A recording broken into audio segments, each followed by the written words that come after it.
rock stars, roadies, or groupies were harmed in the making of this broadcast. Giving it to you straight and no chaser. This is On the Rocks with Jamie Wilson.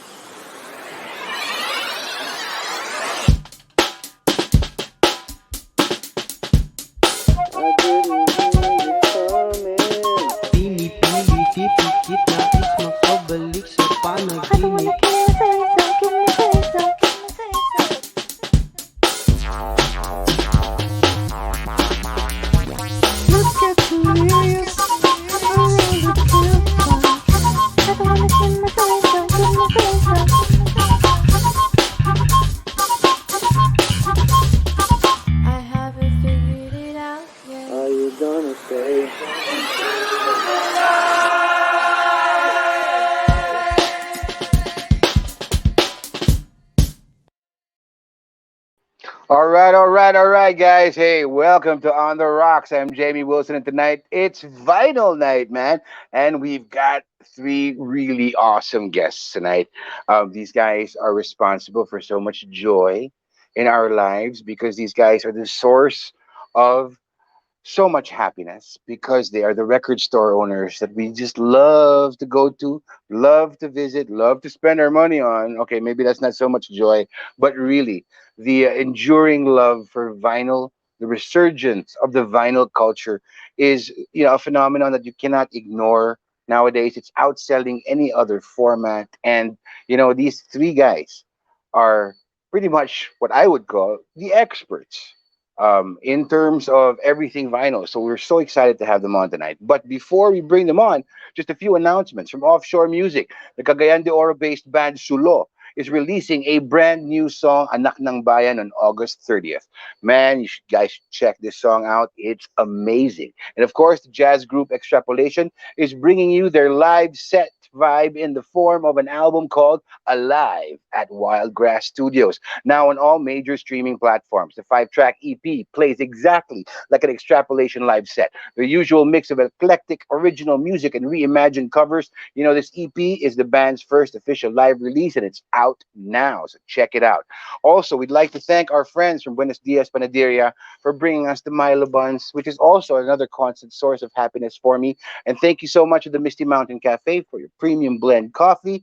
Kickstart my heart every morning, guys. And of course, from our friends from liquor.ph, they sent me this beautiful, beautiful bottle of Spayburn, baby. Yeah, it's an amazing, exquisite single malt scotch. The Spayburn. You can get the spectacular Spayburn 10 to start, or try out the bundle of the 10, 15, and 18-year-olds from their website. Find out for yourself why Spayburn is one of the best sherried whiskeys out there today, exclusively from liquor.ph.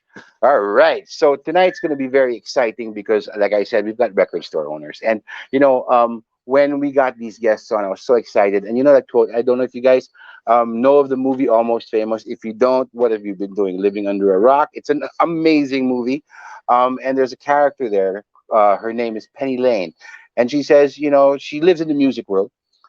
She goes out with all these musicians, and she just wants to belong to the music world. And she always says, if you ever get lonely, you just go to the record store and visit your friends. So tonight, we're bringing our friends to you, and we're going to find out what it takes to run a record store from the men who actually do. Here tonight to hang out with us and celebrate everything vinyl, please welcome Bobby Banaag of Plaka Planet, Jong Canmino of Northwest Estate and Collectibles, and Robert Tuazon of Backspacer Records. Hey guys, how you guys doing? We're Good good. evening. Good evening. Very well. Jong, both eyes on the road, man. Jong is actually driving to work right now. He's not in Manila. He is across the world in the U.S. Are you in Seattle, Jong? Y- yes, I am, sir. So be careful on the road, man. You bet. All right. So, guys, thank you so much for saying yes, for coming out and hanging out tonight. The vinyl explosion, as we'd like to call it now, is actually amazing. It's outsold every format, and nobody ever thought that we'd see a return to actual physical music. and really the vinyl culture is something that I grew up as a cassette boy. I had a massive collection of cassettes, and then when you shifted to CDs, it wasn't the same compression. It didn't. Digital music for me hurts my ears after you listen to it for a while. And then when vinyl came back and we made a decision, me and my wife made a decision to collect vinyl. We started collecting because it's not only the sound, it's the entire experience. Like I love going to your record stores and coming out with the vinyl because just I haven't even listened to the album. But when you're carrying an LP, you already feel 10 times cooler than you did when you walked in without one. 'Di ba? So That's true. I wanna, right, Bobby. It's like pabiyahe ka pa lang, you haven't even put it on the player yet. Tangina, I feel so cool, pare. You know, but what's amazing is that everybody's doing it now. Everybody's into it now, and that has, it's beautiful that you guys actually provide us, for a fix for our addiction to LPs, man. But I want to find out how you guys got into it. What music? Let's start out with your musical taste first before we get into the technicals. What music did you grow up listening to? Bobby, you want to start with that? Yeah, well, I grew up listening to the music of my dad, actually. Frank Sinatra, the usual, Ray Conniff. And then I was also influenced by my older brothers. So the music of Bread. That was the era talaga na lumalabas yung Plaka. Mm. Plaka lang talaga lahat, wala pang cassette nun. So we were all Uh, listening to Herb Alpert and those things. So I was greatly influenced by their kind of music. so we're talking about like the 70s era. You have folk. You have well, especially I mean the Frank Sinatra era. Definitely, that's all our father's music. But what got you into collecting, actively collecting your own? Because you have your Well, father's influence, your brother's influence. What made you decide to go your own way, and what did you start out with? well, I guess the whole family, kasi we're all musically inclined, no? We all love music. So I think the love for vinyl started really with the love for music. So and since vinyl was the main medium that time, that's when we started collecting vinyl records. I was still too young at that time. I was still in my early elementary years, so I would just listen to what my brothers would buy or what my father would play in his turntable and his open reel player, no? But I remember the very first album I bought was Hot Dog Unang Taga. That was the very first Yun. album I bought. From my own money yan. Inipo ko yung allowance ko for Yes. Diba? That's always the start of it eh. Mag-iipon ka ng allowance to buy at least an album, at least at the end of the week. Okay lang, at least may music ka and that music will last forever, right? What about you, yeah, Rob? What did then you start out I with? started Oh, collecting sorry, go from ahead. then Go on. I started ahead. collecting na from then on. So yung gateway mo for your own collection was hot dog. Yung unang Yeah, kagat. And that's OPM. great, pare. I mean, that's classic right there. What about you, Rob? What music did you listen to and how did you start collecting? Yeah. Ako, just like Bobby, it was my father's music din eh. Meron kaming console before eh. Yung malaking cabinet, tapos may FM receiver yan, AM, and may turntable. Ganun din. Beatles, Bee Gees. Pero ako yung 80s, I think yun eh. So, meron akong naririnig ng mga Menudo at that time. Meron kami mga 45s. So, ganon. But yung musical taste ko started, probably high school na. Nauso ang grunge dati. And if you notice, sa likod ko, meron akong dalawang Yeah. Pearl Jam posters yan. I went to those Yes. concerts, by the way. Anyway. Wait, did, So did you go to yan. the one that was in folk arts? Did you go to the Pro Jam in folk arts No, I wasn't able to go when they there, played here? but 2013, no, I got a chance to watch them for the first time live, and me and my wife went to San Diego. Hindi ka maniniwala, pero I was the Filipino fan who was called on stage by Eddie Vedder.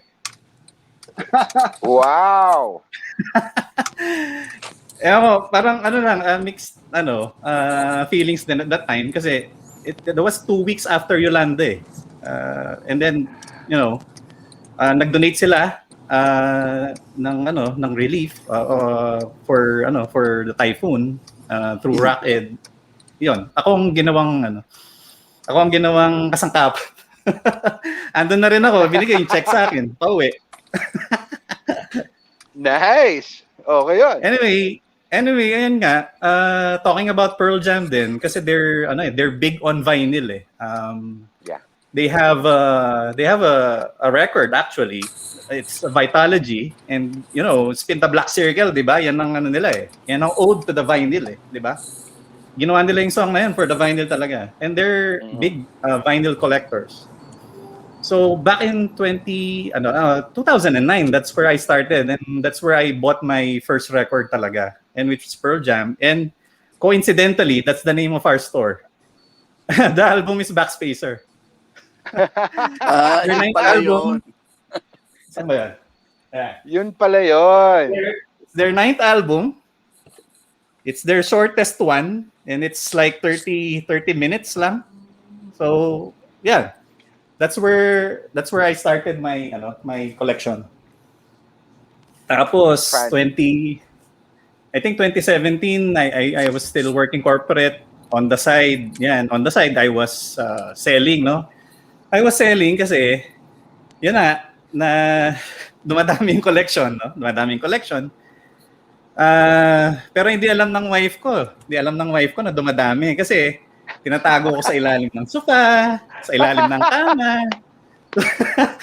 Meron ka pala yan. Meron ka pala yan. So, anyway, nung nahuli na ako na marami na kasi binibilhan na niya ako ng rack. So, I told her, sige, so I'll buy some, I'll buy some records, extra copies. And, para ma-offset ko yung gastos, para hindi ka mag-alala. Di ba? It grew up. Yung customers ko became my friends din, no? So we had a group constantly nag-order. And, the pandemic happened, no? 2020, last year. So we had a lot of time to think, no? Me and my wife. Ang wife ko medyo may alam sa marketing and creating a e-commerce website. So nag-full blast na kami. We created the website and gumanda naman ng business. And that paved the way for us na maghanap ng store location. And luckily, may nagbigay sa amin, may magandang location kami nahanap sa Pasig. And kasi dahil pandemic, they gave us a discount, a big discount. So that was a sign for us. Sige, let's go for it. Yun yung pinaka-storya ng how we built the store. I love learning the fact that you built your store by starting out to make tago your vinyls underneath the sofa. And we're all answerable talaga to our wives, di ba? Yes. What about you, Jong? If you could talk, how did you start? How did you get into vinyl? There's two parts to the story. By the way, can you guys hear me well? Yeah, we can hear you well. Okay. There's two parts to the story. First, when I was young, same way with Robert and these guys. I grew up with a stereo console. A lot of the records that we used to get before were actually shipped from the States because my dad's youngest brother happens to work for the New York Public Library, sa may downtown Manhattan. And every time they had a big sale, and every time he'll leave work, he usually buys tons of stuff. He usually goes to record shops, curio shops, and he'll buy a lot of these. And those sa mga stuff that he didn't want, he'll send it out, send it to the Philippines, and that's how my dad accumulated most of his record collection. And one of the things that he normally would play would be the Letterman. So natural, the Letterman ang kinalakihan ko, and Burt Bacharach and stuff like that, the Sergio Mendes stuff. And then after a while, my mom so said, "Hey, it's Christmas. Why don't you send Christmas albums naman?" So I ended up listening to Ray Conniff naman the whole time, the whole shebang. So, my mom loves to cook during the holidays, and she would always ask me, "Oh, go ahead and get the Ray Conniff again and start playing those songs again." Every Christmas, she'll always tell me to do that. So it's basically a cycle that's inculcated in my brain already. That oh, it's Christmas time. This is my task. I'm going to play the Christmas songs, and that's it. Okay, fine. So yun na yun. The second part of the story. So technically, the first part of the story was I grew up listening to the oldies, my Letterman, my Cascades, and stuff like that. And then the second part is when I finally came to the States, and that's when the hoarding part of me came in. Hoarder ng plaka. So I would go around. I would go around several times during the week because the first 2 years I was by myself. Parang limbo ko. I didn't know exactly what to do. So basically, freelancing here and there, and then by doing that, I happened to chance across several ways to accumulate stuff. I said, look at this. People have been throwing some good shit and good stuff around. Why don't I get it? So amasa ako ng amas ng collection till a point that I got so much stuff that I didn't realize that I had to some way start to let go of some of these stuff. So so basically, at the end of the day, uh, back in 1995, when my second um, re-entry to the states came through, two of my one of my thesis mates as persuaded me to ship vinyl to the Philippines and then told me na hey pare alam mo maraming ano there's a small audiophile community in the Philippines but they'll probably buy a lot of the stuff that you probably here's the list, some of the list. I totally remember some of the titles would be The Lost Horizon, the soundtrack of Lost Horizon, dala ka niyan, mga Simple Minds, yung mga ganyan. So basically, I had a long list, and one of those people who would patronize the stuff that we bring in would be Bob De Leon. Bob De Leon and I really go as long way back, but I haven't really met Bob in person since before. I just happen to know his name through my friends. Bob De Mm. Leon, and there's Greggy Perez, and there's Maynard Mercado, those guys. And I finally met them not too long ago when I opened my shop. So sabi ko, kayo pala yun. And then we finally chit-chatted and said, hey, look at this. Common friends, went back as far as 1995. Yun. So going back, like I said, so there's two parts to the story. The young part of me listening to my parents' stuff, and the second part of me hoarding so much stuff that at one point, so sobrang dami, anybody who dare ask me, so how much stuff do you have? I would normally say, oh, I do have 250,000 records, and that's only LPs. Yun na lang sinasabi ko, just to just to end the ano, just to end the discussion. Kasi hindi ko naman talaga alam kung gaano karami yung plaka ko eh. Kasi Oh. patong-patong lang siya eh. So you know how it is, right? When you get so much stuff and you don't know how to quantify them already, you just go by boxes, and each box contains 100 records. Multiply that number of boxes, and that's how many you have. So yun na yun. So yun lang sinasabi ko, I have 250,000 and that's it. End of story. Ganun lang ang practice sinasabi. And then so when you started your store, which is Northeast Collectibles, how Northwest, did that Northwest. Northwest, sorry, Northwest Collectibles, how did that actually start? I mean, with you Uh, letting go, it was a casual thing, di ba? When uh, did you officially it start? was part I'd say so let's put it this way. So going back to 95, then after that, 2 years after that, there was the big economic crash in Asia. If any one of you remember that. So basically, I ended up with so much stuff, and I couldn't send them in the Philippines anymore because we're losing money because the dollar and peso rate was fluctuating so much. Nobody can actually tell what's gonna be like tomorrow. So I ended up with so much stuff. I started to sell every month, going to record swap meets. It was funny because I happened to be the only Asian guy, and and the only Filipino selling amongst like hundreds of dealers right there, getting two tables. But hey, man, the crowds were flocking to my table to say, where the hell do you get these? I mean, you're Asian, right? I mean, what do you know about records? You know, something like that. So I can just probably read their minds and say, Filipino ka, but parang ang dami mong alam sa plaka. So then sabi ko na, no, I just try to go around. I happen to see good collections, and that's it. I mean, just the same way you are. I mean, I'm pretty sure you know where you're getting them. So, yun na nga, sa sobrang dami ng plaka, um, I opened a store. Actually, Northwest Estate and Collectibles started as an eBay store in Mm. 1999. So I pre-registered that on eBay as a regular shop.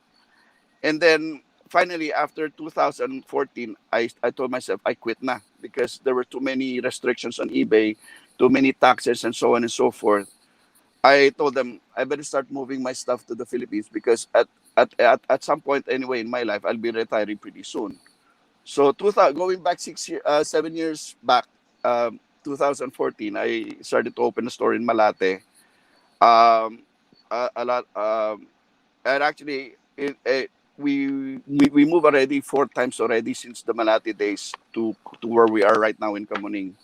So 7 years forward now, so nandiyan pa rin kami. So thank God, we're still alive. Um, by the grace of God, um, we're still up ahead of the ahead our heads ahead on top of the water. So we're still okay. We're doing well. Well, I think it's more than just okay because when I see your live biddings and I have to control myself from commenting on your live bids Yeah. on the page, although I really want to, but then with the amount of response from your live biddings, I think your head's way above water. So that's a healthy sign, actually, in terms of like if you consider the pandemic, everybody, well, with the lockdowns, right, which we just got out of, everybody turned to music. Oo nga. A Yeah. lot of people were watching Netflix, yeah, but then there's only so much you can do on, or watch in Netflix. And a lot of people really aggressively started turning to music basically as a way to keep sane during this lockdown, which is Right. great. Agree. Bobby, if I can ask you, how did Plaka Planet start? Well, it started actually by accident lang, no. I was still working for a bank at that time. As a banker most of my life. And I was my personal plan was really to work until 50, apply for an early retirement, and open a small business, no, just to sustain me. So several years ago, I started a marketing solutions company, and um, and then I got into archery, indoor archery. No, so I liked it so much, and then I realized walang walang indoor archery sa Makati. So I opened one. So in Makati Square. So that's where it all started. No, I opened that about I siguro have mga been 10 there. years ago. I've taken your introductory classes. Apparently, I Kodanda suck. Archery Range. I suck, so I couldn't continue. Well, we all have to start somewhere, di ba? Anyway, so so I was operating Kodanda Archery Range while I was still employed, no? And then when I finally availed of my early retirement, I started a small corner. I had a lot of excess albums because I never really stopped listening to vinyl. So my friends, since for them, kala na lang yung vinyl, they would dump their vinyl on me. They send it Wow. to my house, and sari-sari, no? Locally pressed, imported. And I had several boxes of them na hindi ko naman pinapakinggan. So since I had a small space aside ng Kodanda Archery Range, I decided to open a small record shop. Siyempre at that time, I was still buying records to Bob. Si Bob De Leon. And sabi ko nga kay Bob, Bob, magtatayo akong malit na plaka, ibebenta ko lang yung mga plakang hindi ko pinakikinggan. O kaya yung mga doble ako. Oh, sige, okay lang yan. So that's how it all started. And then I just thought of a name. I like the play of words. So sabi ko, Plaka Planet sounds nice. So, yun. I called it Plaka Planet. Binigyan ko lang ng pangalan for the sake na magkaroon siya ng pangalan. But it was inside Kodan, the Archie Range. Now, nung nag-start yung pandemic, tama-tama, my lease with the owner of that space in Makati Square was about to expire. And I figured na since quarantine, magkakaroon ng limitation yung mga indoor sports, I decided not to renew my contract anymore. Decided to close down Kodanda in the meantime. And thus, nag-spin off na talaga yung Plaka Planet in its own store. So I moved to a much smaller place also in Makati Square. And yun na, yung nag-full blast na ang Plaka Planet. So I'm basically a very new player in the market. Well, I mean, I really hate to say this, guys, but that I'm a Makati boy. So I'm in Makati Square almost all the time, whether I'm buying vinyl or I'm buying knives or, tactical gear. Or guns. Not porn, not guns, not porn. But yeah, I've been to Plaka Planet several times because it's on my Okay. route. I pass by 511, I go to Forged. And then my reward, if I don't spend my money in those two stores, if it's not something I need, I will reward myself with Plaka Planet. But there have been days where I ignore 511 and I ignore dire-diretso na ako sa Plaka Planet kasi it's sometimes you may not think you need a new record, but you want a new record. And the beauty about this is, when you go to a record store, and I can't wait to visit your record stores, in its physical space. But it's such a joy to walk in, and it's not like you're choosing you're choosing what you want what you want or who you want for company. That's how I see records. It's not, oh, it's the latest release. It's not, no, it's what do I want? What kind of company do I want for the week? Because I'm gonna play that record for a week. When I first buy it, and it's such a wonderful experience when you walk into a physical record store, and if you're allowed to during this lockdown, right, and the community quarantine, because you get to take them home. You choose who you want. Parang namimili ka ng girlfriend for the week. So you pick and choose who you want to take home, and then you take her home with you, and Okay. you enjoy her company. For well, as long as you have that record, she'll always be there with you. But it's amazing because during this pandemic, I noticed that a lot of, I mean, maybe it's also because I've more recently gotten into it. The sense of community, I think, it starts kasi, it's funny because everybody can trace it back to friends. Yung mga kaibigan mo na nagbabaksak ng records sa'yo kasi, okay, see, you can have my collection, or ito, mga doble, hindi ko na pinapakinggan. Or you trade or you swap your records. It's a sense of community that I think is fast growing in, at least here in Manila, because Manila is very small. It's not even 6 degrees of separation, it's 2 degrees of separation. But with the love for vinyl and the appreciation for vinyl, there's a big culture out there now. Now I want to ask, with what kind of identity do you think your stores have, like and your stores and your services also, because do you find that you attract a certain kind of collector into your store, and what would be that demographic? Would it be like young hipsters or fellow oldies, that come in and visit their old friends? Parang what would be the kind of identity that your store would have? Rob, let's start with you. Yes, yung pinaka bata ang mag-start. Oo, Anyway, go ka na. yeah. Kami kasi when we decided na to build the store na, we want to be a parang friendly neighborhood record store siya eh. Yung hindi siya intimidating, alam mo yun, welcoming to everybody.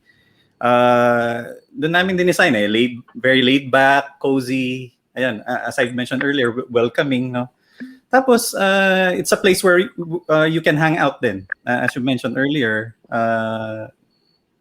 basically with friends din, no? Listening to great tunes. Tapos, yun nga, yung hindi intimidated, kahit sino pwede makapasok. So, you'll be surprised na marami ngayon na nagko-collect are yung what we call discoverers. Yung discoverers are, the digital natives. Pinangalak sila, wala nang wala nang physical products, wala nang CD, wala nang tape, no, hindi na uso. So narinig nila una yan sa Spotify or other streaming services. And karamihan for Backspacer, yan ang market or customers namin.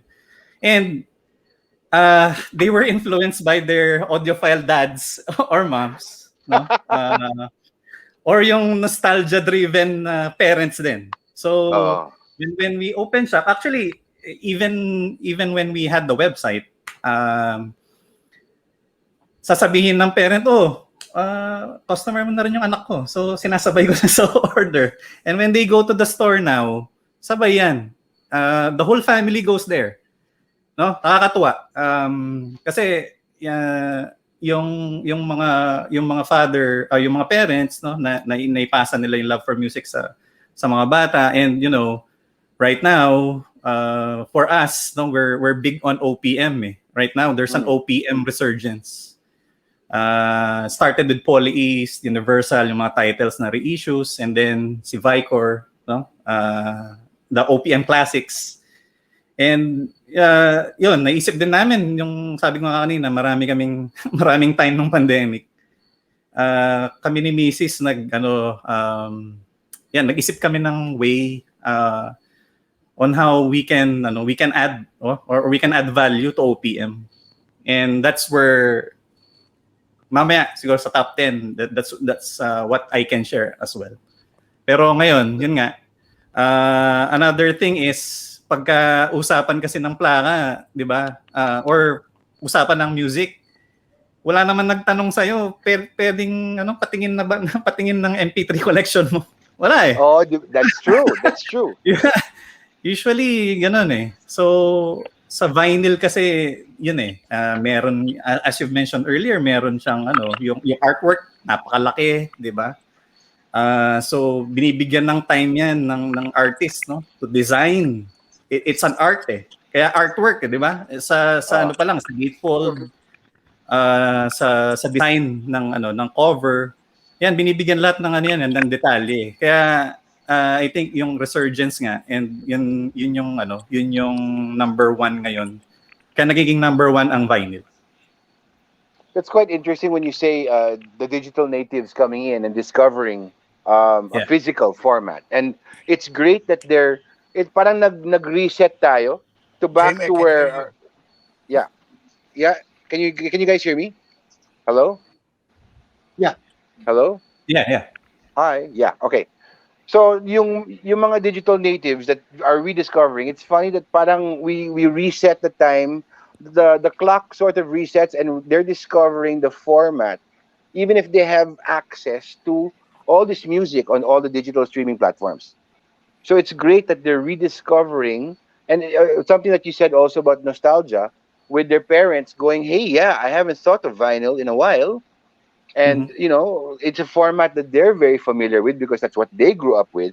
What an experience it must be when an entire family comes in and the father is sharing his tastes with the son, and the son is saying, no, dad, eto dapat, di ba? Yung ganon. What a great way, because that didn't happen with any other format. That didn't happen with cassettes. I remember my father hated cassettes, and then when he got CDs, he said, ano to? When he saw his first CD, ano to? Kasi walang artwork, walang gatefold, di ba? He hated it. And then when he started sharing his records with me again, and I started showing him records, it was a sort of connection that wasn't present, even if we had varying tastes or very, very far tastes in music. Kasi siya, syempre, traditional, Frank Sinatra yan, Sarah Vaughan, Billy Eckstine, yung ganon. Ako yung Aerosmith, yung The Doors, diba, and all that. But what we agreed on, I never had dreamt that my father would actually be holding in his hands an album by The Doors and looking through it and going, oh, is this, Jamie, is this why you're wearing leather pants? Because you like this guy? And I'm like, yeah, Dad's my favorite band in the world. So it was an opportunity. The format of vinyl alone gave me an opportunity to bond with my dad over music that had never happened in my entire life, because we always like hated each other's music. But I Yeah, think that's a fantastic thing to experience. yeah. If I may, no, Go ahead, yung Bob. families na nagpupunta sa store, actually, that happens very often in Plaka Planet. And I remember this instance wherein there was this maglola na nagpunta, no? So, there's this 14-year-old girl. I learned later on that she was just 14, you know. So she entered the store with her lola. So, they were looking around, and then the girl was looking for Beatles. She wanted to complete all 13 albums ng Beatles. All 13 Wow. studio albums. Okay? So, and I had like mga 7 or 8 available at the time. And then I was asking her, are you buying it for your lola or whoever, di ba? Sabi niya, no, it's for me. And then the lola went to me, sabi niya sa akin, meron ka swing out, sister? Wow. So, nakakatuwa, di ba? Parang yung mixture ng taste nila, nakakatawa, parang nag-aalo-halo na. Parang it's a gray area already eh. And a lot of millennials actually buy Beatles from me. I don't know why, but they buy a lot of Beatles from me. Ang daming nakongolekta ng Beatles. Mga bata, mostly. Oh. Well, I think the rediscovery, kasi I mean, my wife is the same thing. She wants to complete all the Beatles albums. And for me, it's that my mission is all the Doors albums, because they're my favorite band. And then of course there's the Rolling Stones, etc., etc. And you try to complete a collection because you're actively collecting. It's not random. If actually I find that if I go into any record store, I have to have an agenda. Kasi kung hindi, mauubos yung pera ko eh. 'Di ba? Kailangan may agenda ka. Okay, today I'm buying OPM, Pinoy rock. So that filters down in my selections, but it's still fun digging through the crates, because that experience alone is fun. But it's interesting that nagahalo-halo na yung mga genres ng generations. You have Yeah. more millennials getting Beatles, and you have a Lola asking for Swing Out Sister. I think that's the coolest Lola in the world, man. You know. What about you, Jong? Are you okay? Are you backing up in Yeah, your car? I am. So Go Jong, ahead. yung identity naman ng store mo, who does it cater to? Um, so to speak, going back to the idea of being a hoarder. So hoarder means you basically welcome everyone, right? Oh. So, but seriously, the weakest links in my in my store would be rap, hip hop, metal, and hardcore music. So doon ako medyo mahina eh. So I can honestly say, even if I go to some of my friends' record shops, they will always ask me, how come you never pick those type of music? I said, "Nah, you technically really I have I'm very poor with that background there. So sabi ko, I don't even know exactly who am I going to be selling these to eh. So Hmm. so plain and simple, sabi ko na lang, I'll just get everything that I can get my lay my hands on.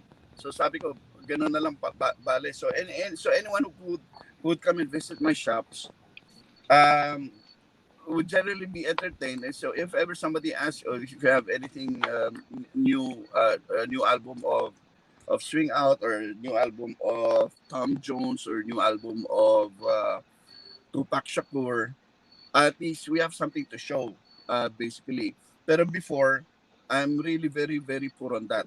So basically, rock lang talaga kami. Rock, funk, soul, jazz, and the new wave stuff, and the pop stuff.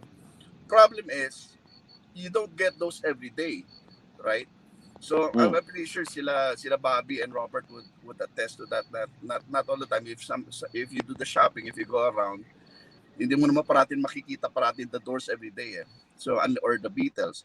So generally Hmm. speaking, uh, uh, you're not gonna have these in your stores so regularly. So people tend to look somewhere else. So Oh, I yung ano lang, ang pinakaano ko lang talaga kasi right now I just follow through right now exactly what the market is buying. We listen and check out what people are picking up in the stores, and then from there we gradually move on. So ang eyes and ears ko would be my staff because yeah, as everyone would know, I have the entire year I'm not there in my store. So it's just basically plain and simple, hands on lang ako pagdating sa buying. But as far mm, as the direct sales, it's just my crew are actually who would actually know who's actually buying it. So basta right now we're pretty much focused on the basics of rock themed albums, um, a little bit of the alternative stuff.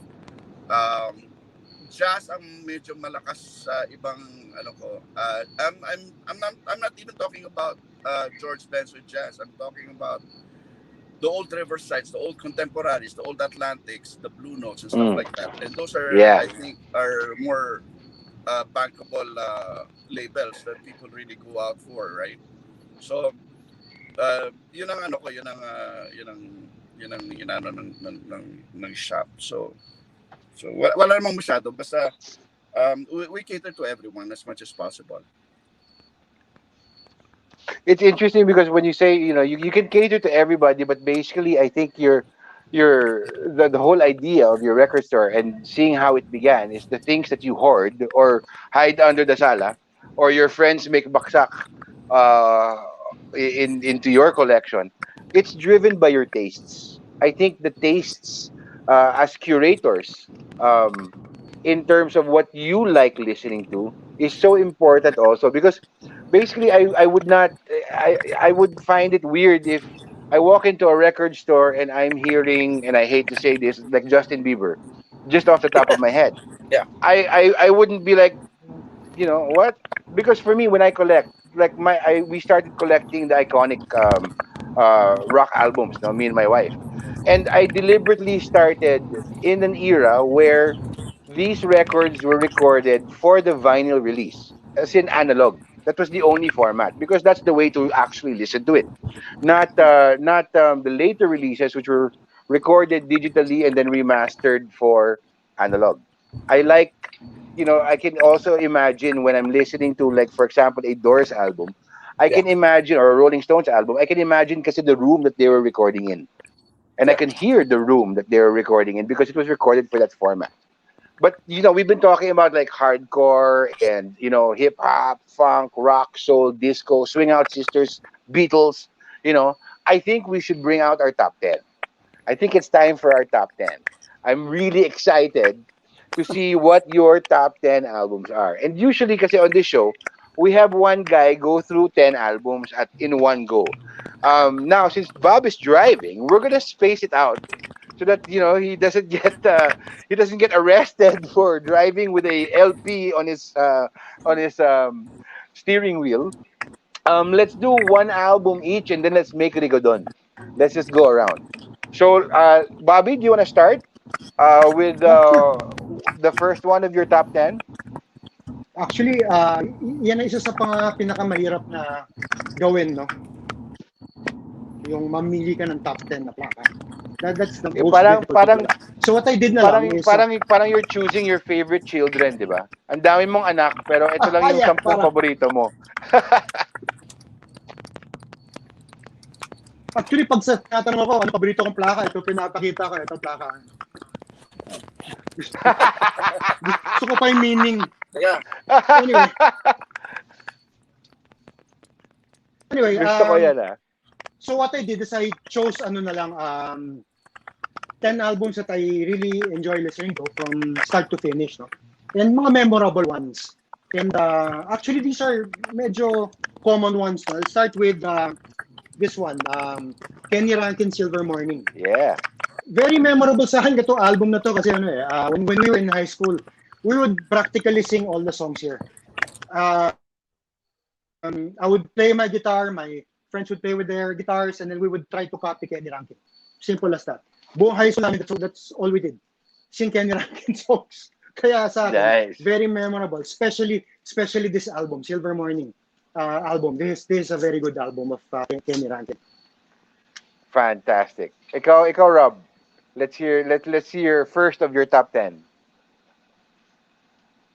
Naka-mute ka, Rob. Naka-mute.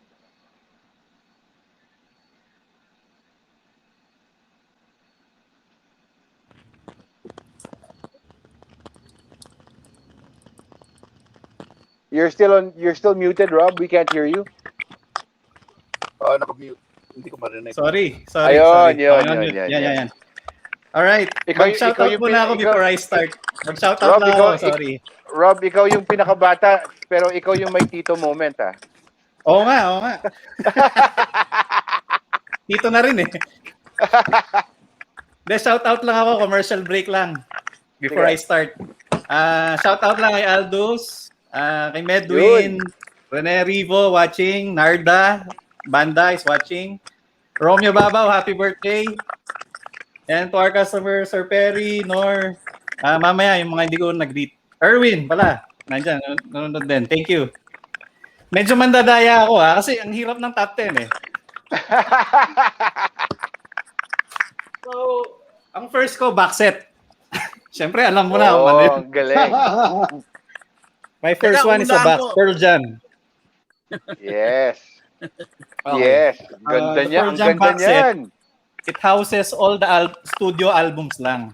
Nawala yung mga live albums. But only 500 of these were made. So mine is number 364.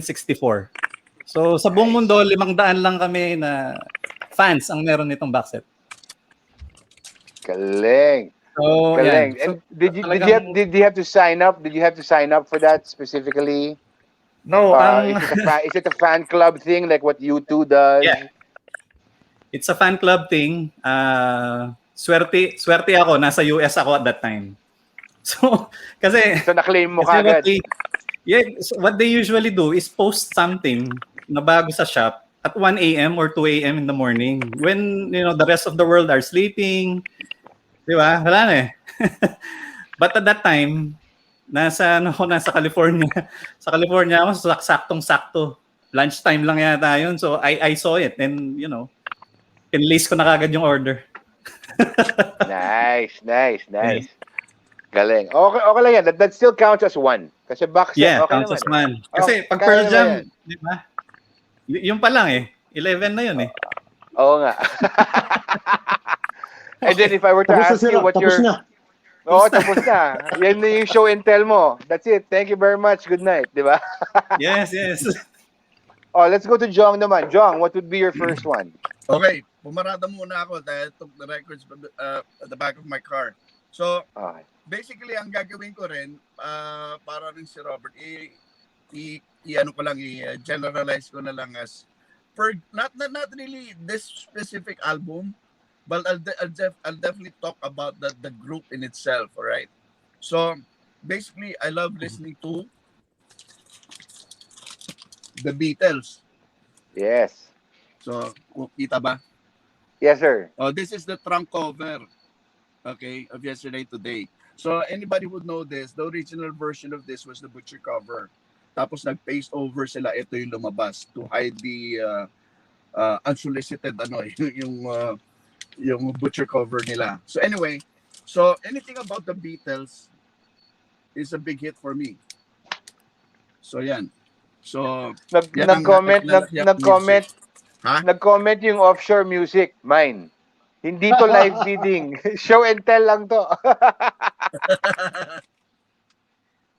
So, yun na sa akin, Beatles. I grew up listening to the Beatles. But I forgot to tell you about the rock part of my dad. So, he listened also to rock. Other than, of course, the Letterman. So, yun.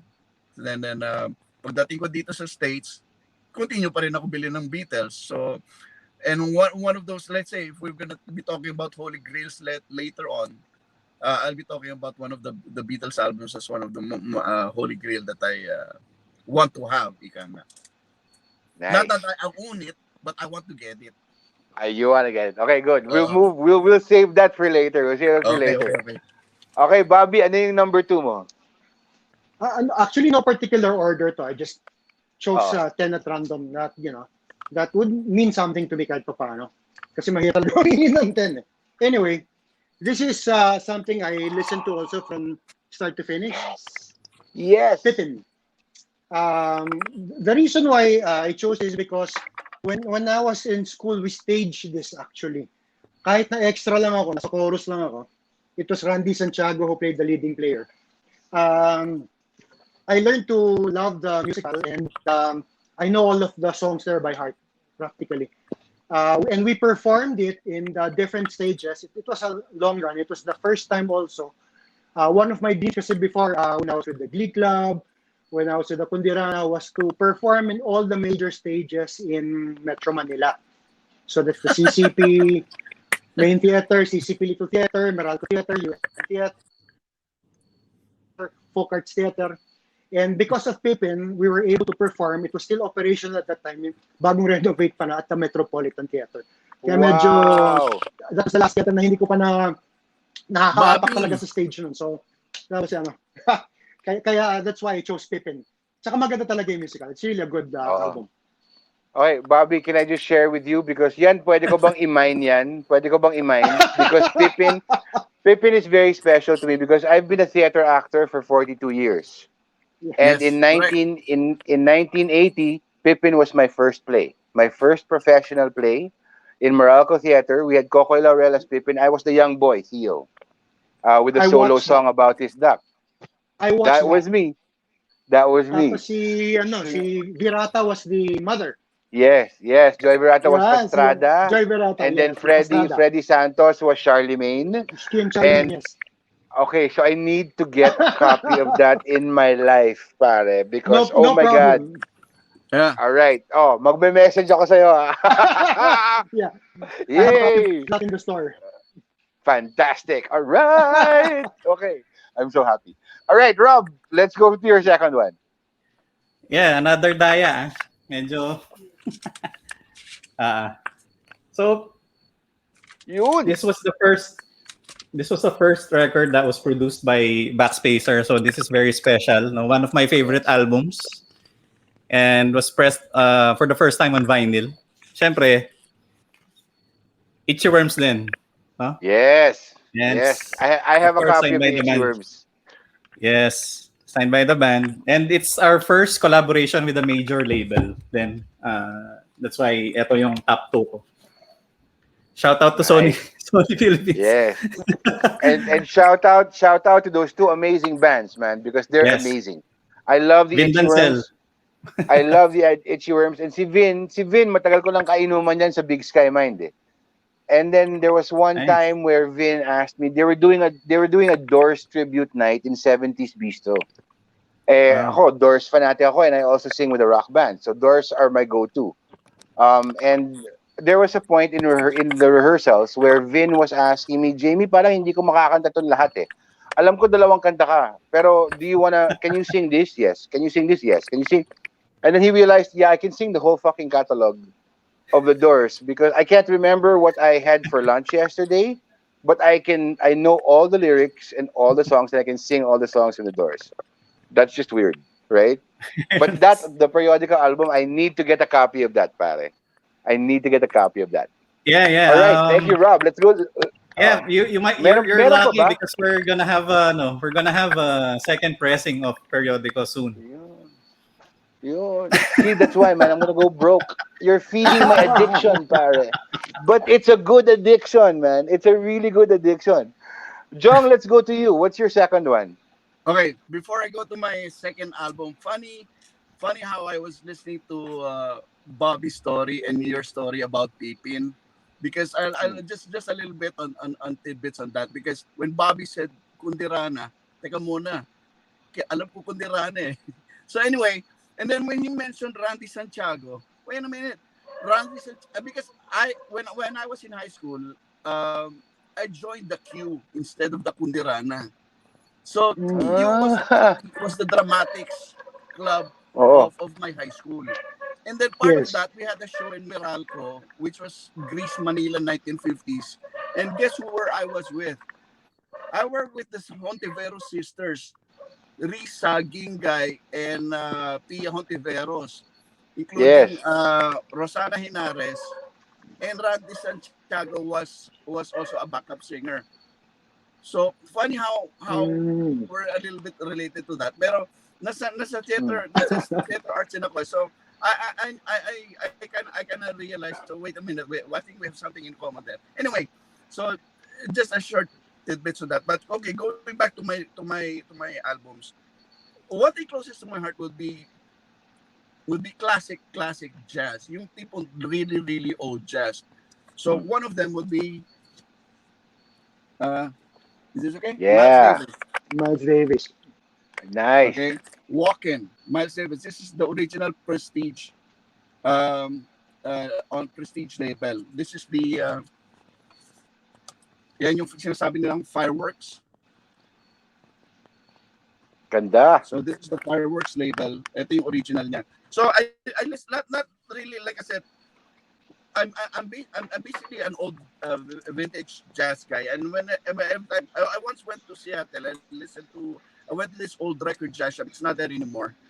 But the moment you enter that shop, and they basically listen practically jazz the whole day. Yung lapag pa lang ng needle dun sa plaka, and then when you hear the crackling sound of it, man, that takes you like way back in the 50s, right? Like, Yeah. man, you can really listen to how good the music were before and how the records were really made before. Ang sarap pakinggan. And basically that got hooked me to collecting old jazz albums.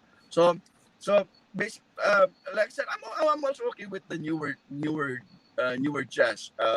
I'm also a fan of Earl Klugh.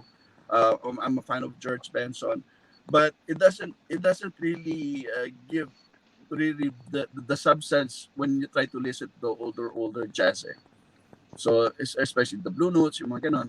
So like I said, going to older jazz. So I'm basically not really focusing on just this particular, but I'm focusing on the genre and the Mm. music as in general. Okay, so ito yun. Fantastic. That's a fantastic album. Bobby, let's go to you. What's your third? Uh, this is another album, favorite of mine, Spiral Staircase. Yun. Okay. I grew up with this kind of music, and they have a very fun beat. So, if you want to have, like fun, to be in a fun mood, I listen to Spiral Staircase, and it's another album that I listen to from start to finish. Yeah, it's really a good listen. Yeah. Fantastic. Walang tapon dyan. Walang tapon. Di ba? Okay, let's go to Rob. Rob, what's your we're at number 3 na. Yeah, number 3 ko is an original pressing of Black Party. Uy. Weekend at the Party. Karamihan ng fans kasi ng Black Party, Silent Alarm sila eh. Pero ako, ito yung album ko eh, for Black Party. From start to finish din, walang tapon to. Double LP, goodness. No? Tapos, isa rin to sa mga napanood ko na live dito sa Pilipinas when they visited. Yeah. Yeah, alright. It's Good show. my third one. Yeah. All right. So let's go to number 4. All right. Jong. Hindi, sorry. Number 3 pa si Jong. Tama. Number 3 pa si Jong. That's why I have to keep track of this by saying the numbers. It's not in order because I've been drinking since like 7 p.m. So I have to keep track of this somehow. Jong, let's go to your third. Okay, sige. Akin third. Teka, ano ba unahin ko dito? Ito na lang. Can you guys see it? No, ano siya? Sergio Mendes. Nagre-reflect. Sergio Mendes. Ayan, Sergio Mendes. Okay, Sergio. Anything about Sergio Mendes and his group of Brazil, including Lani Hall and the guys. So mostly practically jazz samba stuff. So Sergio Mendes from the 60s hanggang mag-traverse sila sa 70s. Anything samba related, Jorge Ben, Joao Gilberto, Joe Donato, Brazilian type of music or Portuguese type of music. That'll be it for me. So basically, I also listen to the 60s. Sergio Mendes were the 60s band also. So I grew up listening to his music. Yeah. Ang sarap ng diversity ng choices Okay. natin. I can't wait. Oh, sige. Oh, number 4 tayo. Number 4. Bobby, let's go to you. Well, okay. Same with Jong. I'm more actually inclined to listen to jazz and especially bossa. So I have this Astrud Yun. album, A Certain Smile, A Certain Sadness. Iba kasi talaga yung voice ni Astrud, talaga very soothing pakinggan. So if you wanna, kind of chill, lay back, drink, smoke whatever you want, it's nice to listen to bossa and to the voice of Astrud. So basically bossa, I listen to all types of bossa, especially Sergio Mendes also. And this is one of my favorite albums, and I collect basically almost all Astrud albums. Wow. Nice. I have to get into that yet, but then for me it's more of a budget thing. I really have to curate, or else patay. Sasapakin ako ng asawa ko. Okay, Rob, let's see your fourth one. So, the next ones are very limited edition ulit. But, again, mandadaya ako ulit dahil somewhat related. Somewhat related. This one is this one is Temple of the Dog. Yes. It's a limited edition purple color vinyl. Wow. And it's limited to 1,200 copies. And then this one, Mad Season naman, but it's a live recording. Ooh. And dahil patay na si Lane Staley, Chris Cornell did the vocals for this concert. No way. So very very big Chris Cornell fan. Yung Temple of the Dog basically Pearl Jam yun plus Chris Cornell then. Oh. I had the chance to visit yung Hollywood Cemetery, his tomb, and I paid respects back when when he passed away like 3 or 4 years ago. Very I felt very affected ako nung namatay siya. So I when I had the chance to visit, I did go there. Thank you, Levan, for taking me there. I'm a big fan of Chris Cornell as well. Nobody sings like him, pare. Nobody sings like him. Nobody. It's fantastic. I gotta get my hands on that one, Rob. just PM na lang me if I can pay my Meralco bill this month or not. Okay, Jong, let's see your fourth one. Okay. That would be Steely Dan. Yun.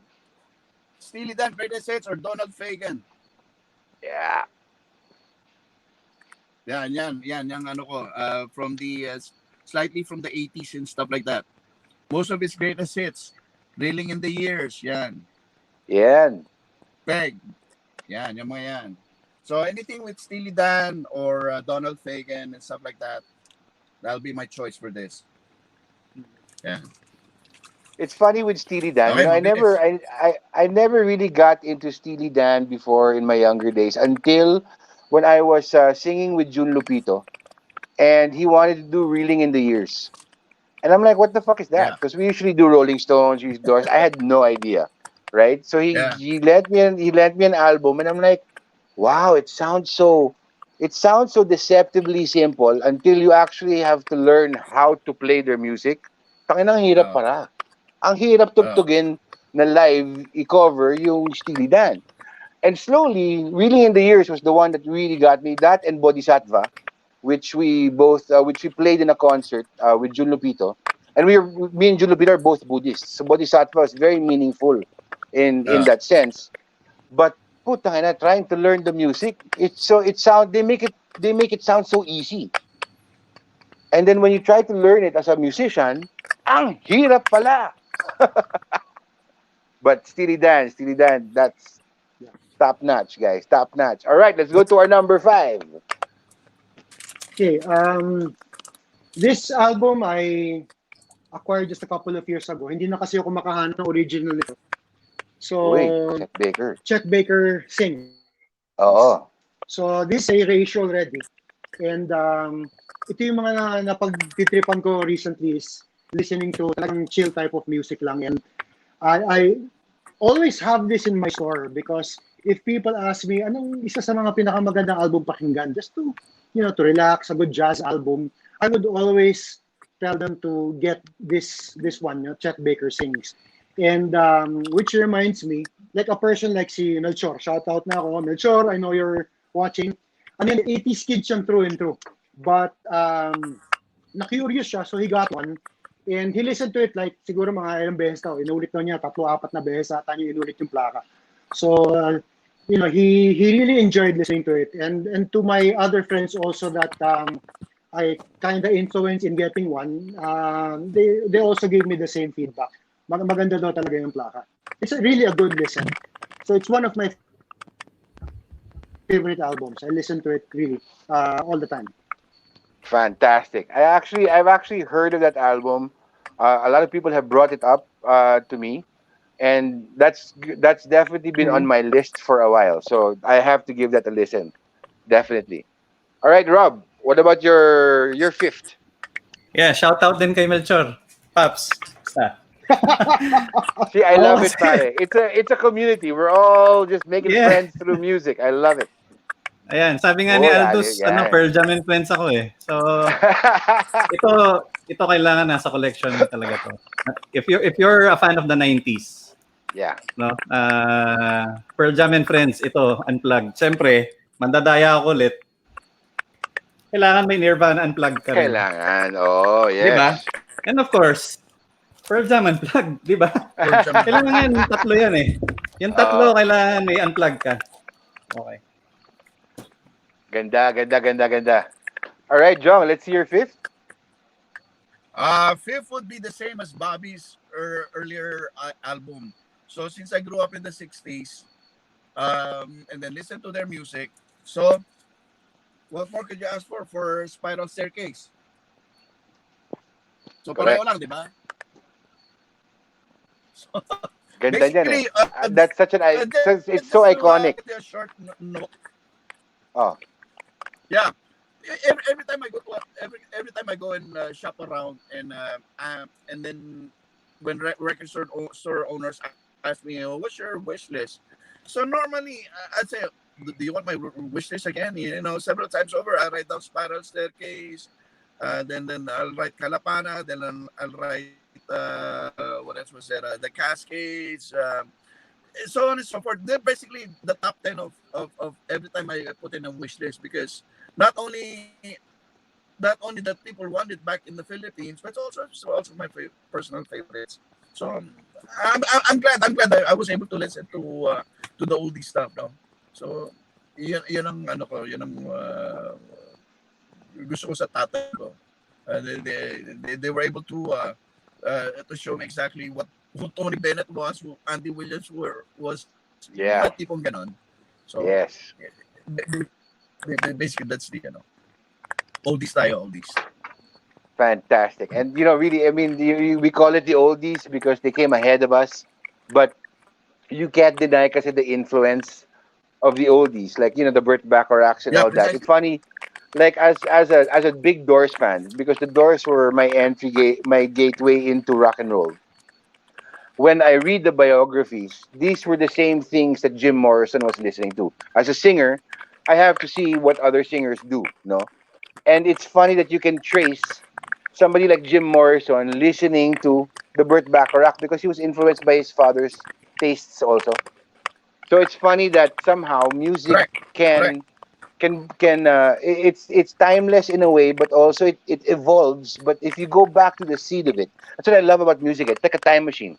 If you have a favorite artist, you listen to what they listen to, and then you listen to what they listen to. So parang it just goes all the way back, and then you can see a connection in all these tastes and styles, just basically being formatted or expressed for the times that they live in. But that's amazing. I love that. All right, Bobby, let's go to your next. Okay. Pang six na to, di ba? I Six. Oh think, yeah, yeah, six. I think talagang old soul ako eh. Kasi yung mga, when I started the record store business, no, I learned a lot of new artists or a lot of new old artists. And one Mm. of them was si Julie London. Okay? Hui. So I'm just Mm. showing one album ni Julie London, but I started collecting all the individual albums as well. Her voice is very distinct. Very Yeah. unique. When you hear the intro pa lang, nagsisimula pa lang siya, first few bars, it's Julie London. So, very unique, husky type of voice. Parang imagine yourself to be in a bar in the 50s, smoking and drinking in the bar. And there are a few people also na who listen to Julie London, like si Coach Joey Guanyo, who bought one recently. Shout out na rin to the rest of Naloka sa Plaka group, sila Attorney Randy, Piccolo, si Alvin, and Meds, and Pom. Hi guys. It's amazing again. Like we're talking about time travel, diba? You can put on an album like Julie London's. Listen to her voice. Imagine that you're in a bar in the 50s in a suit, right? Smoking and drinking in a bar. And if you compare it to where we are today, you can't even drink and smoke in a bar anymore at the same time. You have to step outside to smoke, right? Yeah, So true. it's just amazing that it gives you a taste of an era that is so different from ours, but the music perseveres. The music Yes. endures. That's what I love about that. That's a great artist right there. It's Julie London. Rob, let's hear from you. Yeah, this one, it's Morning View by Incubus. This is an original pressing. Yeah. Uh, th- if you compare all the pressings, no, even the reissues right now, ito yung best sounding. Why? We have this thing called empanada sessions. So I don't know if you know Wendell Alanea. Anyway, we go there. He has this vintage setup, no? Sa man cave niya. And the Mm. details, no? The details, the sonics of this album. Pwede siyang pwede siyang pang audition. Wow. Yes. And I got this, I think, one of the record stores in Phoenix, in Zia Records. So, ayan, one of the trips, kaya pinili ko din to. I got it from one of my trips to a record store. Not a band I'd expect to have all that detail on a vinyl, but that's Yes. interesting because now I'm gonna hunt that down. I love that band. I actually road managed that band when they came here and played here the first time in the Philippines. So CCP Open Ground. I was their road manager, and I had a big after show party planned out for them. I had chicks, I had drinks, I had the whole shebang. And they told me, Jamie, we can't go to the party. Sabi ko, bakit? Bakit hindi kayo, nagplano ako ng after party nyo eh. Gusto lang nila, yung hiningi lang sa akin is an Xbox. Because they're gamers. And then apparently, they play these games on Xbox that run, and they bet on each other or against each other, and it's running into the tens of thousands of dollars already. So yung hiningi lang sa akin yung Xbox. Sabi ko, but I have a party all planned out for you with like great people. Tapos but we can't go. So I had to get them an Xbox. Tapos sabi ng road crew nila, Jamie, kami na lang magpa-party. So basically, in the Incubus touring life, I gave one of the best after parties to the crew. So the crew loved me, not to the band. Oh, But very close. I'm gonna give that a listen, pare. Yeah, very very close din sa puso ko yung Incubus eh. In the ano yan? At the second concert, in their second Hmm. concert here in Manila, I proposed to my ex-girlfriend, which is my wife Ah, right now, after the yeah. There you concert. go. Kasi There you go. ang plano ko before is si Brandon sana yung papasulatan ko kasi may meet and greet kami. Papasulatan ko sana si Brandon ng Will You Marry Robert kasi baka mag-yes siya kay Brandon. Hindi ko na tinuloy. I love that. That's a great story, pare. Oo nga naman, di ba? Dapat manigurado ka. Dapat for sure. All right, that's fantastic. John, let's hear your sixth album. Or let's see Okay, your sixth album. okay. Uh, yung sixth album ko, I don't have it with me right now, no? But it's the psychedelic cover of that lady that's kind of like straddled and posed. It's the spoof of James Bond's Casino Royale. Ah, Oh. So, ganda did you see nun. that? Yeah, we heard that. It's this. What was the Medyo, artist's name? wait, What was the let artist's me, name again? Sorry. Are you still driving? We're so bad, man. wait, We're actually making this guy was show that his was that placas clear and he's enough, Jay? driving. No, I just heard the psychedelic album of the spoof of the James Bond. Who was the It's artist? a spoof of James Bond's Casino Royale soundtrack. Oh, So, especially the stereo version. Again, Mm. going back to the oh, okay, he cut out. All right. I would have loved to see that album because I'm a big James Bond fan as well. And if it's a psychedelic cover, I'm so there, pare. All right. We're gonna wait for Jong to come back on, but then let's move on to our seventh. Bobby, you wanna take the reins for that? Okay. Since I'm a jazz aficionado, the queen of jazz is Ella Fitzgerald. So I listen to a lot of her albums. Yeah. But since I also like bossa, so there are two icons in one album. There is Ella Fitzgerald with Antonio Carlos Jobim. Uy. wala ako. So Oo nga. Yeah, I you're got back. this. Yeah, kasi nag-dead spot yung Okay. yung dinadrive ko eh. Oh. Anyway, so like I said, my next album, I don't have it with me. It's the Casino Royale soundtrack from the 60s. Mm. So that's the spoof of James Bond. Funny thing about that is because when I got introduced into that album, it was the same business partners I had back in the 90s. So sabi niya, ano yung Casino Royale? So ano lang yan, parang si Herb Alpert tumutugtog ng James Bond. So sabi ko, Ah. okay, fine. Until I heard Dusty Springfield sang on the same album, which is The Look of Love. So parang napasingit si Dusty Springfield doon. And then yun, I got hooked into that na.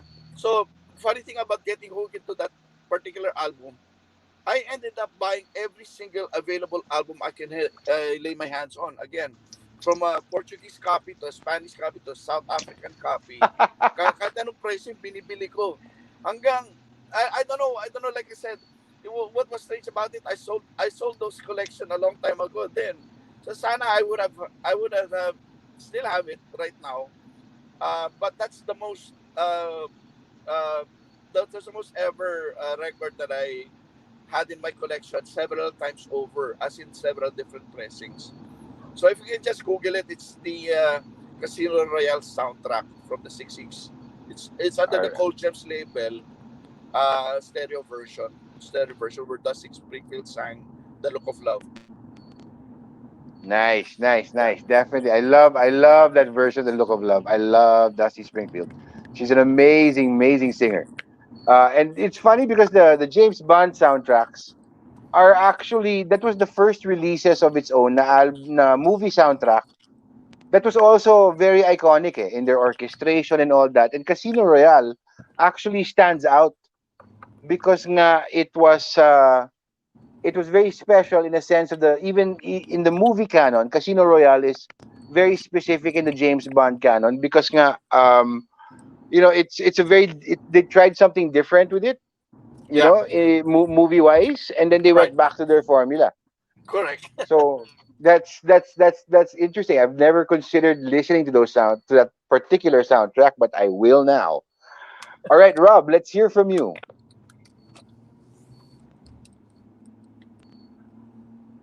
Okay, 90s pa rin, pero hip-hop naman ta. Ayan, wait, Rob, before you continue, let's let Bobby finish his Ella Ay, sige, Fitzgerald. sige. Go, go. Bobby, can you show that to me again? Because I want to see that. I want to memorize that cover, pare. I want it on video so I know what covers to look for. Okay, yan ah. This is Yan. the Ella Fitzgerald sings Antonio Carlos Jobim songs. So you have Wow. the two icons in one album. I'm also a huge fan of Antonio Carlos Jobim. Tama-tama, I also enjoy listening to Ella Fitzgerald. So both of them in one album, it's really a good listen. I didn't even know that album existed, so now I have a record of it. Yay! I know what to get. All right. Thank you, Bobby. Okay, Rob. Let's go back to the Yeah. 90s. Sige, What's 90s your ulit. seventh? Pero Seven? hip-hop I naman. can't even Ito, keep track.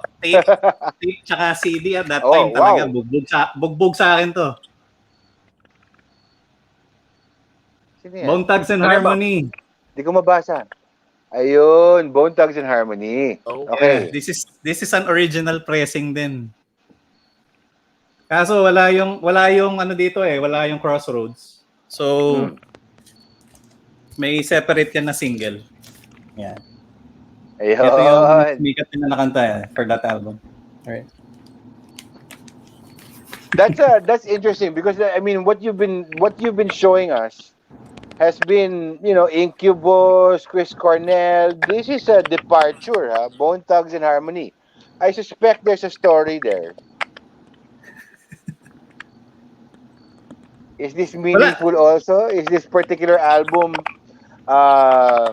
meaningful to you in another way aside from it's a first pressing? Di naman. Ito kasi yung ito yung nung college, ito yung talaga yung bugbog na with our barkada nung college namin. Ito yung bugbog na CD talaga At that time din I remember kaka-start lang ng internet Etong si Busy Bone kasi sobrang bilis niya mag-rap.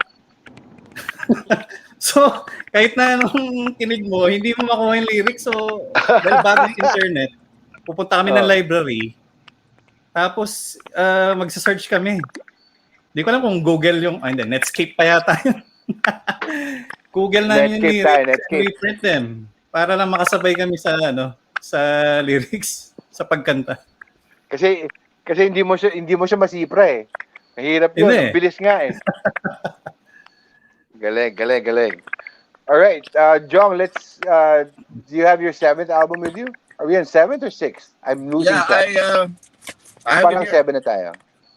The Cascades. Who doesn't know Nice. the Cascades? Rhythm of the Rain. Walang tapon. Yes. Yeah. So again, batang 60s. Where else would I go? Of course, back in the 60s. kung si Robert, 90s guy, 60s guy tayo. So, basically, oldies talaga tayo Nandiyan ang natin, mga tipong, I also had the stylistics with me and then the funky type of, the soul part of me. I'm also okay with the soul stuff, lalo na basta mga doo-wop, okay yan. Okay yan sa akin. Stylistics is a top notch on my list. I love the Cascades and the doo-wop. The doo-wop genre is amazing, and it's amazing also in those times where the music machinery was going towards releasing a single, and these artists basically wanted an entire album in its entirety to be good, not just one hit single, Right. but they wanted but it was almost like a concept album because they wanted the entire album from side A to side B. Because I mean, back then, for the kids listening now, who don't collect vinyl or are not used to it, right? You had a side A, side B. So if you didn't like what you heard on side A, you would not be inspired to flip that record or to flip that cassette, di ba? True. So it had to be an entire album of really good songs in its entirety and basically showcasing what the entire band could do. Now, kasi with the internet age, it's just singles, release. But then to actually conceptualize an album in its entirety, that's what I also love about vinyl, is because the side A has to drive you to flip that record and listen to the rest of it on side B. And that's what I love about that era of the stylistics, the Cascades. They had hit singles. They were like the music machinery, para assembly line sila That's their generation.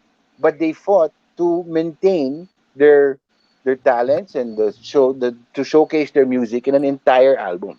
And Precisely. that's why we say walang tapon, because it's an entire album of good stuff. That's fantastic. All right, Bob, let's go to your next. Okay. Yung about yung sa Cascades High Jeng, that's the original version ng Cascade. Valiant Press ata yan. No? So that's the original version. Anyway, I also listen to classical music if I want to relax, if I want to unwind. Yeah. But since I'm also inclined to listen to jazz, as I mentioned earlier, then I discovered this artist actually when I was still in high school. It's Shantia Rampal with Claude Bolling. So it's a Mm. fusion of classical music and jazz. Si Jean-Pierre Rampal Oh. is a classical flutist and Claude Bolling is a jazz pianist. So Claude Bolling came out with a lot of albums now with collaborations with different artists like Yo-Yo Ma and other classical artists. So it's a good listen also if you like listening to classical music with a twist of jazz. This album and artist Claude Bolling and the series is really a good listen. That is such an interesting combination that really, wow, I didn't think that that would be possible. So that's gonna be something. That's I love doing the show. I learn so much, and I go back to our episode, and I list down all the names, and then well, I can't. I'm not gonna buy the record yet, but I'm definitely gonna search it out on my streaming platform, and it's just discovering new music. I love that. I love that. Okay, Rob, let's go to your next. All right. You guessed it, 90s. No. Noon. Hindi, it's a Balikan mo band of naman. the Rob, 80s and are you 90s. there? Am I glitchy? Pero this is one of the underrated albums ng Red Hot Chili Peppers, and Ayan, this was parang released in nagsi-slow down si Rob. 2011. Jong? I'm with you. Si Jong muna ba? Ay, No, sorry. ikaw. Ayun, okay. Sige. Ay, ito kasi it's another record store by Hindi, so Rob, ikaw, yeah, go. Naghang lang ka ng konti. sige. Okay. It's another record store by when we went to Go ahead. Melbourne. When we go on trips kasi, ang itinerary namin at yun, si Mrs. ang gumagawa. May concert yan. May sports siguro like Melbourne, Australian Open, or at this time, Big Day Out. I think that was the last or second to the last Big Day Out. And it was the first time that we watched the Red Hot Chili Peppers live. No? Coincidentally, one of the previous drummers of Red Hot Chili Peppers was Jack Irons. No? And Jack Irons introduced Eddie Vedder to the other members of Pearl Jam, kaya nabuo ang Pearl Jam. Kasi friends si Jack Irons and Eddie Vedder. Another funny story, when we went to this Melbourne record shop, dahil I think previously nagplay ang Pearl Jam sa Melbourne eh. So Mike McCready went to that record store, no?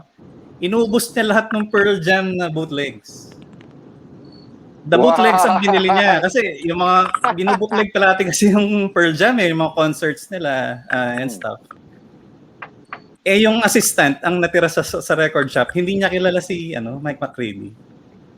Nalaman na lang ng record store owner nung kinakwento nga niya sa akin through CCTV na lang. Dude, Wow. That was Mike McCready that you sold the record store. Hindi niya kilala. Anyway, yun nga. I think isang mga 5 to 6 bootleg Pearl Jam bootlegs ang binili niya. That was a very nice story na shinare niya sa amin. Nice. That's great. That's a great record. Jong, let's go to you. Okay, hang on. That'll be the Carpenter's Christmas. Yun. Siyempre, like I said before, Ray Conniff, Pasko. So, anything traditional, classic Christmas stuff sung by the Carpenters pa is kind of like, yeah, This would be not really my top 10, but generally speaking, a good, well composed album. Um, not a good personal favorite as far as seasonal albums go, and Carpenters are also kind of like the softer side of me. So yeah, Portrait of Christmas by the Carpenters. Yan pa isang napaka-iconic na boses, di ba? Yep. Yan yung alam mo as soon as she goes on, you know it's her, man. You know it's her. Yeah, meron ako niyan. Alright. Ako kay Bobby. Oh yeah. Kung meron kayo, pakinggan niyo yan. Talagang, admit it. I'm pretty sure some of you have it already. Nung Okay, Bobby, panahon let's kasi, go to your... sige. nung panahon kasi namin, pag pumapasok ka sa mall, ang narinig mo talaga Carpenters. Yung panahon kasi ngayon si Jose Marijan. Pero yung panahon namin, Carpenters yun eh. Oh. Pag narinig mo Carpenters, Pasko na. Oo, tama. Tsaka Rico Sumisilip na si Jose Marichan eh. Oo nga eh. That's true. Okay, and I think are we on our last album already? Ninth album. 9 pala tayo. Okay. Ito Sige, naman, Bob. nabili ko to kay Rob kasi I bought this from Rob. This is Seal Standards. Ooh, yes. Kasi mahilig, again, it's the old soul in me. I like listening to standards, yung mga Frank Sinatra style of singing. And this time naman, it's a new artist interpreting those songs, no? And I've never been a fan of Seal before until I heard this album. Ang lokohan nga namin ni Rob, nag-gold record ata ito dahil sa amin.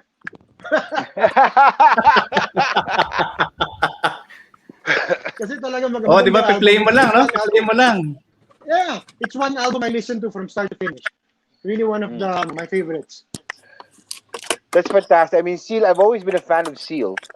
From his first album to the second album, and then somehow I lost interest in his third and fourth, and then when he came back with his standards, and that's a whole or at least on Spotify, there's a whole series of him singing standards, and then tapos may live versions pa.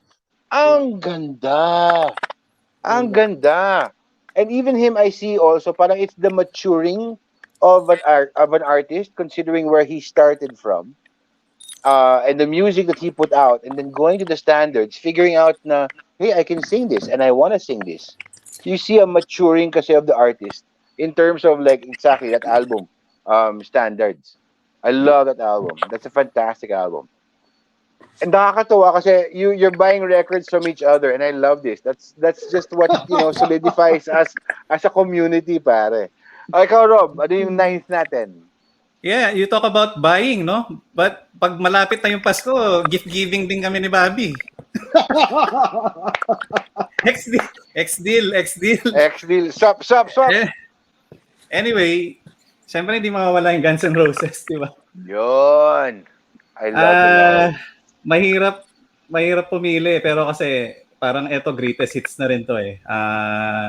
It's an original pressing din. Tapos, ako nag-start kasi ako sa Guns N' Roses before Pearl Jam. Kaya doon na buo yung hilig ko sa rock music. Tapos, there was this video of them na nasa Laserdisc pa before pinaparent ko sa tatay ko. Kasi sa Laserdisc before. Live in Tokyo. This is the closest thing to it. Yung Live in Tokyo na Laserdisc na yun talaga, bugbog din yun sa kakarent namin kasi pine-play namin. Ni-record ko pa yun sa tape.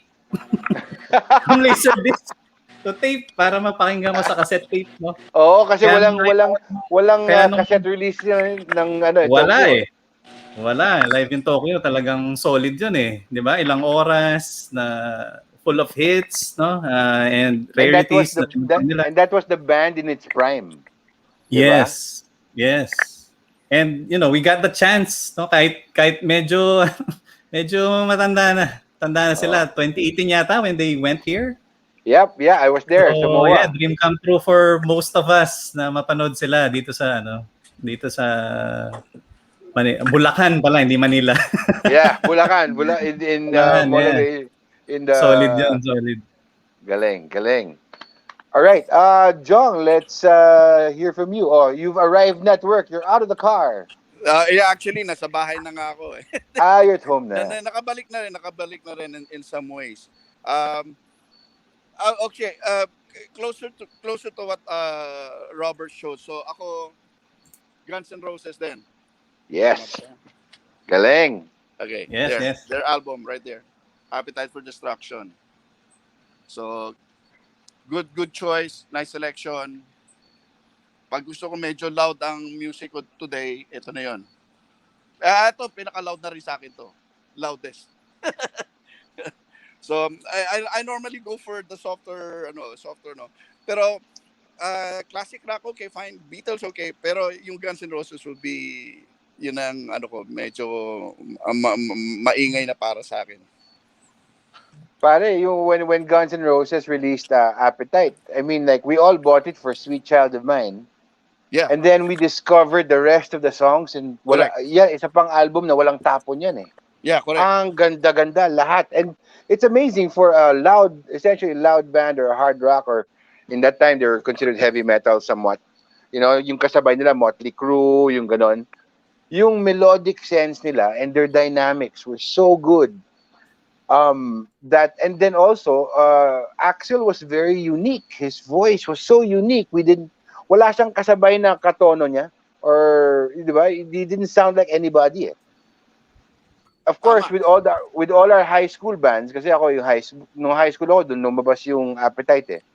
Of course, all of us were desperately trying to cover Sweet Child of Mine, and it's easy. It's hard enough to get on the instrumentation, but until you try to sing it, and then you know you're fucked, because you can't reach Axl Rose in his prime, man, di ba? But that's a brilliant album. All right. That's galing, Jong, ha? I did not expect you to pull out Appetite. Galing. Di ba? Pumunta tayo from Cascades to Appetite. Variety yung music, yung taste ko. Softer side, mid-size, jazz side, the loud side, yun na yun. Pati pa nga Pasko eh. Oo nga, may Pasko pa. Galing. All right, and on to our 10th and our last on our show and tell. Bob, let's hear from you. Ito naman, I chose this record because it reminds me of my college years. So I'm reliving my college years with this tropical jazz fusions, an all OPM album. Wow. With Jackie Magno, Louis Reyes, Boy Katindig, Baron Barber, Jennifer Ramos. So it's all contained in this tropical jazz album. So it's one of my favorite albums, and I really miss listening to Pinoy jazz. Talagang yun ang isang bagay siguro na nami-miss ko. Kasi parang wala ako naririnig masyadong Pinoy jazz ngayon eh. I didn't even know that they had an album where they were all together. So that's got to be so rare, man. That's such a rare album to find. Galing. I actually, it's a very good listen. If you go to, I mean, of course, pre-pandemic, if you go to Tago Jazz Bar, I'm sure some of those players were there or weaned on that album that you just showed. Sila Colby de la Calzada, all these like premium, si Mar Dizon, these amazing jazz players. And I must say, it's a different experience listening to jazz. It requires, I think, if you go to a rock concert versus a jazz gig, a more intimate jazz gig, I think it demands a more, I hate to say the word intelligent audience, but I think it's more active listening, because particularly in jazz, you never hear the same song played the same way twice. So for me personally, I live for those moments, seeing them live, and I can't wait. I can't wait for this pandemic to be over so gigs can come back and we can all like watch actual live bands. But for now, thank God we have like our albums to keep us company. But I'm gonna look for that because papasahin ko yan. Papa-autograph ko yan. All right, Rob, let's hear from you. Yeah, talking about the pandemic and having the artist in the comfort of your home. No, I started with Pearl Jam, syempre. I will end it with Eddie Vedder. Oy. And Into the Wild. Ito yung first solo album and in collaboration with Sean Penn. Mm. I wrote all of the songs here with Sean Penn yata yung Society. Wow. Na-reissue to ng Urban Outfitters with the original album art. No? And then second album din niya, again, last na lang, mandadaya ako ulit. Pero dalawa lang kasi yung solo album niya. And this one, ukulele songs. Wow. All the songs were played with just his voice and a ukulele. Fantastic. Sobrang, we went to, I think, four Eddie Vedder solo shows. Very intimate. Bawal ang cellphone. Wow. Just with this guitar, play some Beatles, covers The Who, Neil Young. Sobrang sulit. And we discovered again on those concerts, ang opening act niya kasi parati is Glenn Hansard. I don't know if you're familiar with Glenn Hansard, but no, I've never heard of him. you need to listen to that guy as well. Sobrang galing din. Armed with just a guitar and the voice kasi yung theater parati ang venue sobrang konti ng tao, and again yung acoustics ng theater sobrang ganda for an acoustic and just vocals lang. I actually hate to admit, but I didn't realize that Eddie Vedder released solo albums. So I'm definitely gonna give that a listen. Definitely, I had no idea. So thank you for that, Rob. Jong, let's go to your 10th and final album. Okay, 10th and final. Back in the 80s again, di ba, the jazz bars proliferated, di ba? So, anyone who would like to go out on a Saturday evening, kung hindi Green Lanes ang pupuntahan mo, what was that jazz bar sa tabi nun? I forgot the name eh. But I believe Strums is still in business, right, in Makati. Yeah. Okay. I think they moved though from Jupiter. They moved na. Anyway, there was a jazz bar in Green Hills and several other places. They used to play a lot of the 80s jazz stuff, from Grover Washington to James Ingram to stuff like that. So basically, not this specific album, but I also love listening to Bob James. Okay, Bob James, Earl Clue collaboration, CTI labels, yung mga ganyan. Wes Montgomery, mga who else? Stanley Tarantino stuff. All the 80s jazz, lighter jazz, no? So, like as I previously said, I was into the classic American, older deep jazz, mga tipong deep groove label stuff of labels. Kaya sabi ko mga Bethlehem and mga Van Gelder stamp blue notes and stuff like that. But for reasons for the younger generation who were raised in the 80s, they love listening to these guys here on the CTI labels. So some of them were influenced by Herb Alpert and the Tijuana Brass. Pero yung nito, ang generation nito who were into the lighter jazz, Bob James and mga ganyan, yan ang pinapakinggan ko rin. So marami rin silang hits, and if you can get hold of the greatest hits, it'll be worth buying and listening to them. So nice. Pasensya na if I keep on continue moving around. It's just me. Okay lang. I'm just antsy. I can't hold on to one place eh. Para ako nasa tindahan ng plaka. I keep on moving, and then later on, wait a minute, I forgot something. I move on to the next genre. And then parang feeling ko nauunahan ako parate. Yun ang ko dun eh. So galaw lang ako ng galaw. So yan. So that's it. All right. That was my 10th album. Thank you guys. Thank you, Rob. Thank you, Bobby. Thank you, Jong, for that top 10. I think there's a lot of we were hearing a road sound from you. Is that there we go. There, that's better. But there's a lot of road sound going on. Odds, can you mute lang? Sorry. There we, okay, there we go. All right, good. Woo! Because that's like killing me right now. All right, so I have this series of questions for you. It's very short, no? It's called the rundown, and I gotta ask you two questions specifically, each of you, where I'm gonna be asking you, first of all, and I want to know this because you guys have a huge collection, and you have access to all the records in your stores. What is your holy grail album? Yung yung almost impossible record that you want to get your hands on.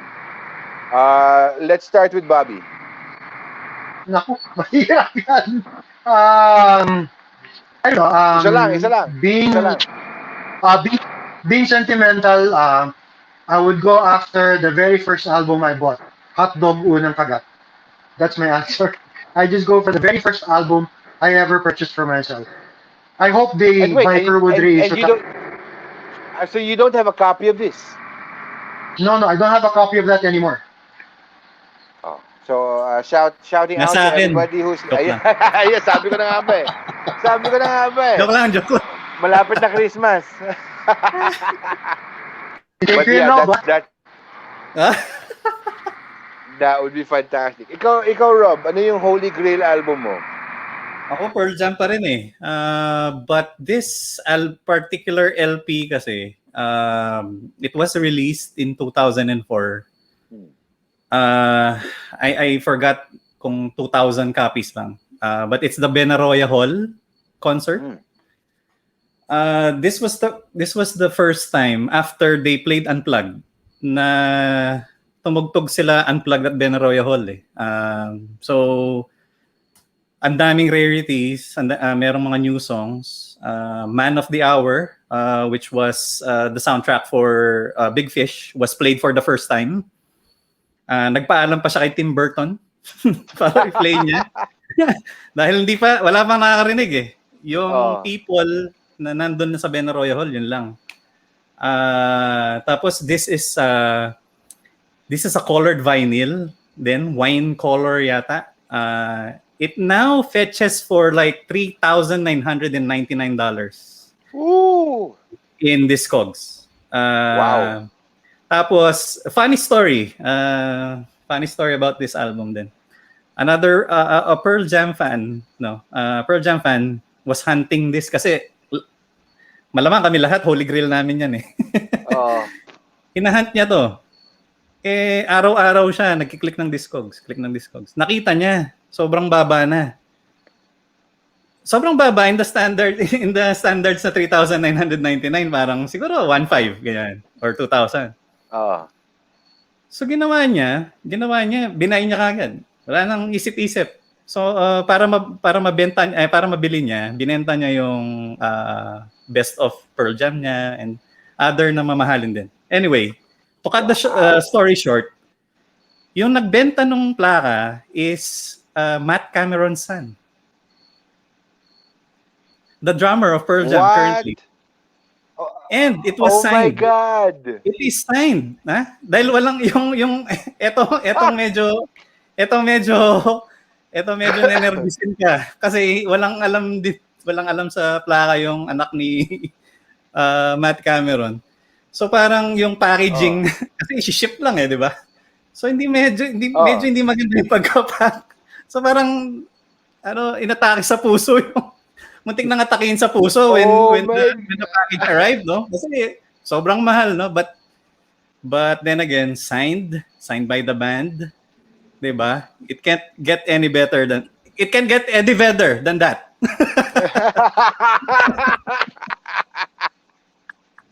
Wow, what a find, man. What a find. And what a personal connection to something that you saw, 1.5 na lang, kunin ko na. Yeah. Wow. And then, I mean, buti lang, it arrived playable, and all that. It wasn't basag or anything. I would cry. Diba? Iyak ako noon. Okay, ikaw naman, Jong. Ano yung Holy Grail mo? It's a Beatles, right? It's a Beatles. Oh, sabi ko kanina, it's gonna be the Beatles eh. So, plain and simple, yung karamihan ng most collectors here in the States would love to have this, but it's kind of like, it's a dream. It's a dream, eh. Kumbaga sa for most of us, eh. It's finding the original sealed grade A first state of the butcher cover, sealed copy, sealed copy. And as far as I know, as far as my memory goes, and as far as what I've seen and research on this, 5 or 10 some years ago, this album cost about 25,000 shibangs, Oh, USD dollar, 25,000 at a low rate pa yon, ha, at a low rate, on a low day at an auction. So if that same album comes up in Sotheby's or whatever auction house, that can go a little more than 30 or 35 grand. Yan ang sinasabi nila. ooh. Because rarely could you see a grade A first state. Yun na nga, kaya nga Oh, Holy Grail, eh. oo It's nga. something that, hey, if I can save that money, why not? I mean, hindi naman totally impossible, to acquire it, but finding it is Is yeah. that's the thrill of it, of finding the real one. Hmm. And that's a funny thing about here in the States, is because you never know when somebody calls you, hey, I have a collection that I want to sell. You never know what's in it, right? Because Yeah. as far as I remember, briefly a short story here. Um, 20 some years ago, I happened to come across a couple moving to Portland, Oregon. So it was a lifetime collection, both the husband and the wife. Ang advertisement nila mentioned about a thousand records albums. Those 1,000 record albums, three of their albums had the butcher cover, but it wasn't on the Oh, first date, right?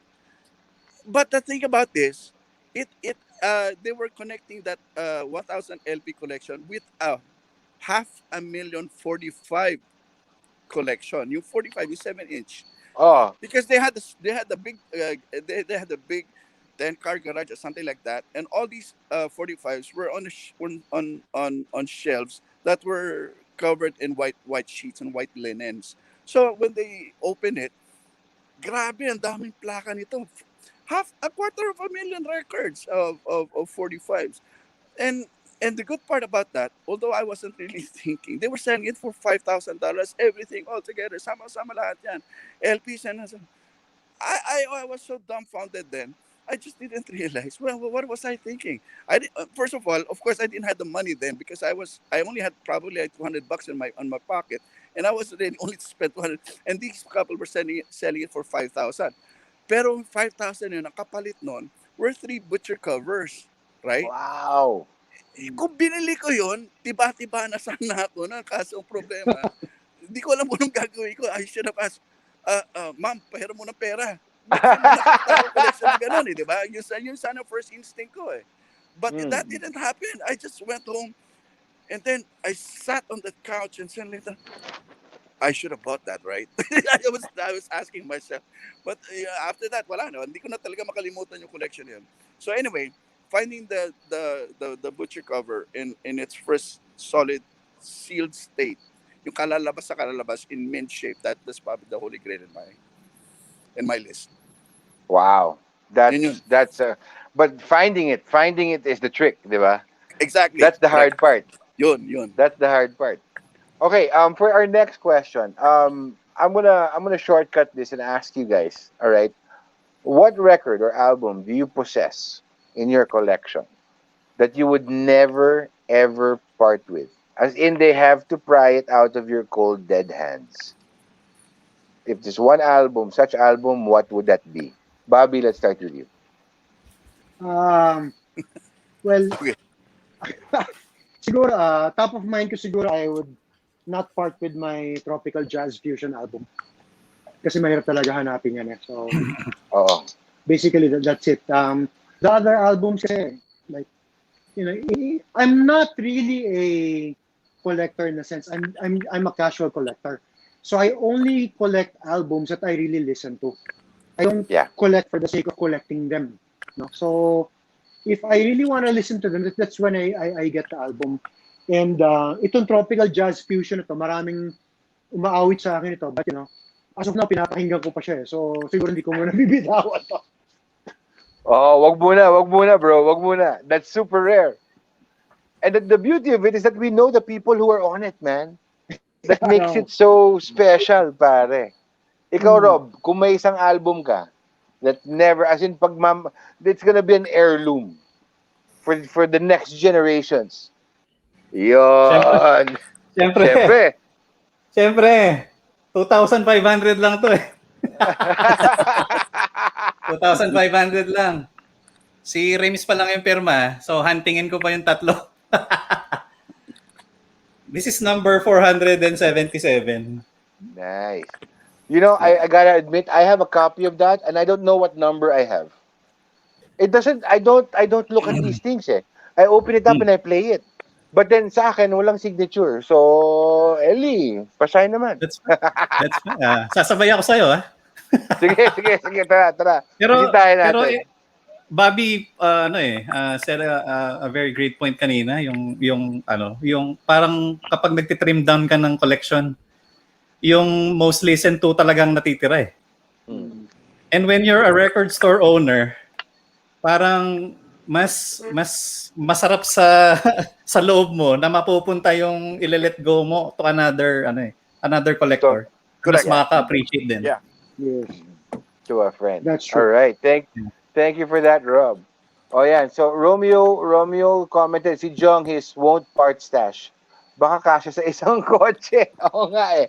I mean, if we have to ask Jong what he won't part with, he's a hoarder. So, baka garahe niya, hindi lang kotse, garahe. But, Jong, if you could pick one album you'd never part with, what would that be? Okay. Before I answer that question, like say I was really tossed what to answer. Like say I'm kind of split between deciding whether it's a jazz album or the jazz collection that I have, or is it the rock album or the rock section that I have. Anyway, but since you mentioned garage, just let me show you because I'm in my house right now. No, before kasi I started hoarding. This year is 2021 when the first garage I ever used was my mom's garage. And kaso ang mom ko kasi di naman talaga siya nagda-drive. So basically, we don't store the cars inside the garage.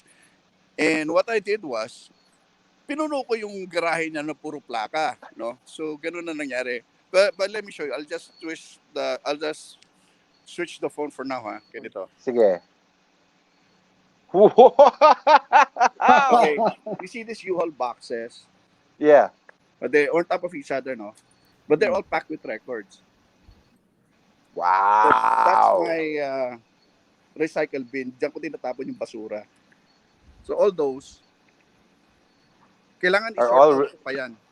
Oh my God. So when I say by hoarder, I really mean it. I hoard records. And then I kind of like sort them later on. Including turntables. Yun. Uy. So basically that's the idea of being a hoarder, just to give you an idea. pero sabi ko nga, when I have the time, I go to that. When it's my day off, I go there and then sort things out. But right now, yung collection ko kasi wala kasi sa bahay kasi nasa storage locker. But I can tell you right now, I probably cannot part with my collection of original Blue Notes under the Lexington address label. Yung Blue Note kasi if you go to by the chronological order, I go by the cursive sign of the Lexington address of Blue Note. Yung mga unang-una. Not specifically the 10-inch versions because rarely do you see the 10-inch versions in a Blue Note. Mahirap talaga. Yun cost about $1,000 each. Pero if you can get hold of the 12-inch versions of the Blue Notes, yun, okay na sa akin yun. Kasi talagang suntok sa buwan din yan if ever you get to see those in the market. You won't even hear the collectors or the record store owners talk about it because they don't want to talk about it. Ganun sila sa stingy sa kwento pagdating sa mga rarity ng mga plaka. Well, anyway, so yun yung sa akin yung mga Blue Note collection ko. Fantastic. Guys, Guys, we're about to hit the 2 hour mark, but I can't thank you enough. I've learned so much and I've enjoyed this show so much because learning from you guys and seeing your top tens, seeing how you started your collections, and seeing and hearing what you won't part with, of course, mali si Romeo, hindi kotse, 'di ba? Ako garahe, tama ako Garahe. garahe. 'Di ba? Garahe, Oh, garahe literally nga eh. garahe. But guys, thank you so much for doing what you do, for giving us being a source of so much happiness for us collectors as well. And it's so nice to hear that, even if you guys are record store owners, first and foremost, you're still collectors. You appreciate your music, you love your music, and you are just helping us, your customers, your consumers, your fellow collectors. You're helping us enjoy the music as well. So I can't thank you enough. Thank you so much for taking the time tonight, guys. And please stay safe and stay strong and stay sane. And please continue what you're doing. I'm going to be in touch with some of you for some albums as soon as I get some money, Pwede ba mag-plug? But go, You're go, welcome. Rob. Go ka lang. You're Go welcome. ka lang. Yeah, support OPM, no? That's our battle cry for Backspacer Records. Some records or OPM records to watch out for before the year ends. Dong Abay Music Organization's Humanidad next Yes. month is coming out. We have a pre-order currently for True Fate's Sentimental album. Hi, Meds. Bye, Another Meds. album coming out will be Barbie Almalbis new album, Scenes from Inside. Syempre, pag may Ooh. Barbie, meron din Kichi coming. Nah. Yeah. Self-titled album. Another one that will be coming out. This is uh, partnership with a very good friend, Jay Amante, the Purple Chickens. Their album is Halang. And two more pala. Ito. I forgot. Oo nga eh. Nardas Discotillion din. Yes. It's in the works. Watch out for it. And Ciudad. Ciudad, Best of Ciudad is coming out on vinyl as well. So, watch out for it. Yun lang. Thank you, Jamie. Fantastic. Thank you, Rob. Bobby, anything you want to share? I just want to say, you're welcome to go to Plaka Planet and stay safe and stay healthy, guys. This pandemic is really cause of worry, but then to ease the worry, let's start spinning. Yes. Yes. And Jong, any last messages for anybody out there? Hey, totally, I miss you guys. Really, really, I miss you guys. It's been 2 years since I've not been in Manila, so you can tell how things has changed for everyone. But right now, I really miss everyone. Yun lang ang masasabi ko. I just miss everyone. All right, guys. Thank you so See you much soon. for sharing your time. Yeah. See you soon. But stay safe, guys. And yeah, Bobby, you're right. We'll end on that note. Just keep on spinning, pare. Maraming salamat. That's Rob. That's Bobby. That's Jong. Thank you so much, guys. Thank you so much. Good Thank night. you. Good night. Good morning. Good morning. Fantastic, man. Guys from Northwest Estates and Collectibles, Backspacer Records, and Plaka Planet. And my God, I have a whole list to run through.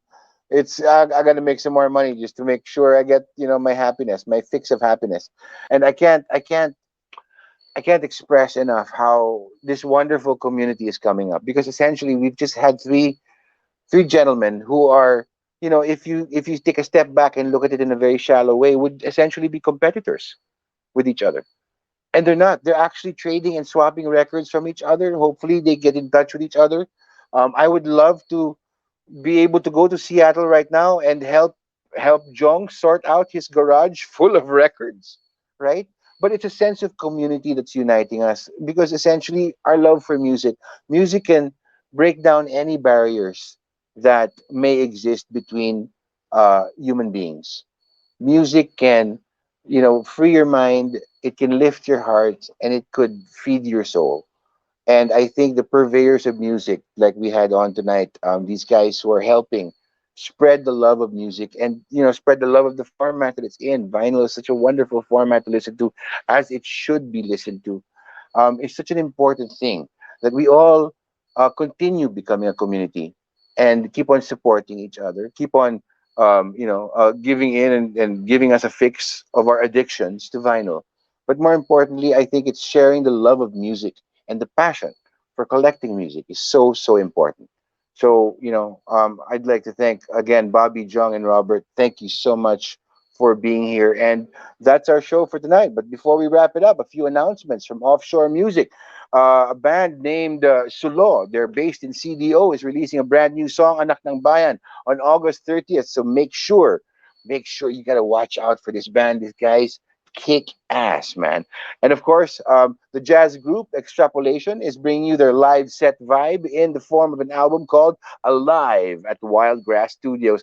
Now on all major streaming platforms, this 5-track EP plays exactly like an Extrapolation live set. Their usual mix of eclectic, original music, and reimagined covers. Man, it's the first official live release of this band, so you gotta check it out. It's out on all streaming platforms right now. Thank you so much to Buenos Dias Panaderia and Misty Mountain Cafe. Milo Buns, premium brewed coffee. It's the most amazing thing, really. And of course, our friends from Liquor.ph, the new Benriach Core range is now available in the Philippines only at Liquor.ph for a limited time. You can get the 4 award-winning bottles, the Benriach Original 10, Smoky 10, 12, and Smoky 12 at a special introductory price on bottles and bundles. Every order also comes with a sampler kit for the August 31st virtual masterclass. That's next Tuesday, guys, so that you can try all 4 expressions. Order the new Benriacs from their website today. All right, ladies and gentlemen, that wraps it up. Thank you so much for tuning in to On the Rocks. I'm Jamie Wilson, reminding you to please stay safe, stay strong, and stay sane. Keep on rocking and keep on rolling. And if all else fails, let the music keep you going.